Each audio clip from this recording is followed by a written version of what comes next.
Déjà, moi, j'ai été très très bouleversé par le témoignage de Smaïn. C'est vrai que les mères, elles souffrent beaucoup dans les quartiers à cause de ça. Elles s'inquiètent beaucoup. Et ça, c'est vraiment quelque chose qui fait bouger quelque chose.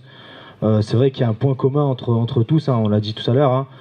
C'est le mode opératoire, c'est la façon dont à chaque fois on va renier les droits de la personne, qu'à chaque fois on va lui faire comprendre qu'elle n'est pas à sa place, qu'à chaque fois on va la déshumaniser, on va lui faire comprendre qu'elle doit fermer sa bouche et qu'on lui fait une faveur déjà de carrément la laisser en vie. C'est ce qui s'est passé, il y en a plusieurs qui ont perdu la vie, c'est ce qui s'est passé avec Adama, c'est ce qui s'est passé avec tant d'autres, et ça remonte depuis l'époque de la colonisation aussi. Ça remonte le 17 octobre 1961, quand nous, nos grands-parents, nos arrière-grands-parents, ils se sont noyés dans la Seine. Donc c'est vrai qu'il y a un passif. Moi je me rappelle quand j'étais gamin, moi je viens d'Échirolles, c'est la banlieue grenobloise. Zone de sécurité prioritaire, zone urbaine prioritaire, zone d'éducation prioritaire. Et c'est vrai que quand t'es gamin, que tu as 12 ans, que tu te cotises pour acheter une petite piscine et la poser dans le quartier pour te baigner, pour profiter d'un peu de fraîcheur, que tu as des policiers qui viennent, qui te mettent des coups de ton phare, qui te cassent ta piscine et qui la jettent, alors que tu n'as absolument rien demandé, derrière ça te laisse des marques. Et derrière, comment est-ce que tu parles de police républicaine? Comment est-ce qu'à un moment donné, le rapport avec la police, il est tout autre quand tu viens des quartiers?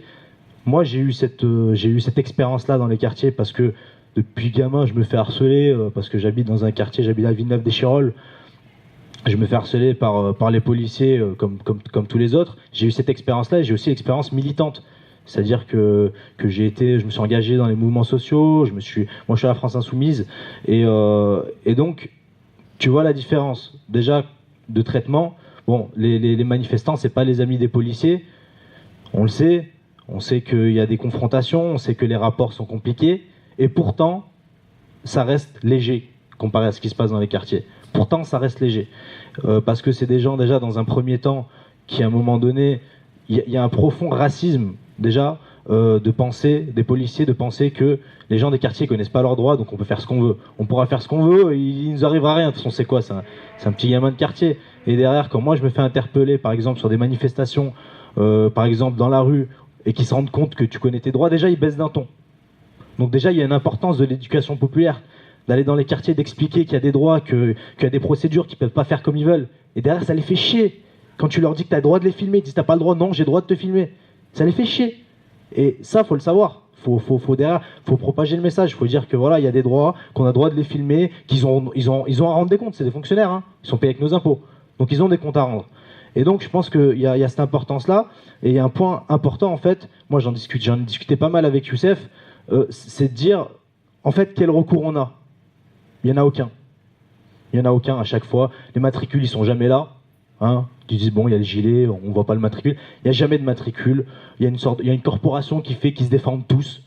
Et la justice avec, chaque fois qu'il y a un truc, bon, il est muté, machin, oh, j'étais pas là, moi, bon. À chaque fois, c'est la même chose. Donc comment est-ce que... La vraie question, je pense, c'est de dire, quel recours on crée? Comment est-ce qu'on fait que dorénavant, on est... Comment on fait pour que dorénavant, c'est la vraie question, c'est comment est-ce que tu crées un contre-pouvoir, pas un contre-pouvoir, mais voilà, une instance qui va être indépendante de la police, de l'institution policière. Bon, moi j'ai mes idées sur l'institution policière, bon, peu importe.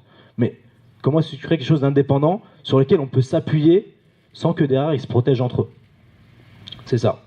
Donc merci de m'avoir écouté, j'ai posé la question, maintenant peut-être que le débat va continuer à l'extérieur ou ici, mais je pense que c'est important de ce point-là, de se dire qu'on n'a aucun recours, comment est-ce qu'on en crée, et de ne pas nier cette notion de racisme qu'il va y avoir, parce qu'elle est importante et c'est une notion vraiment importante qu'il ne faut pas squeezer.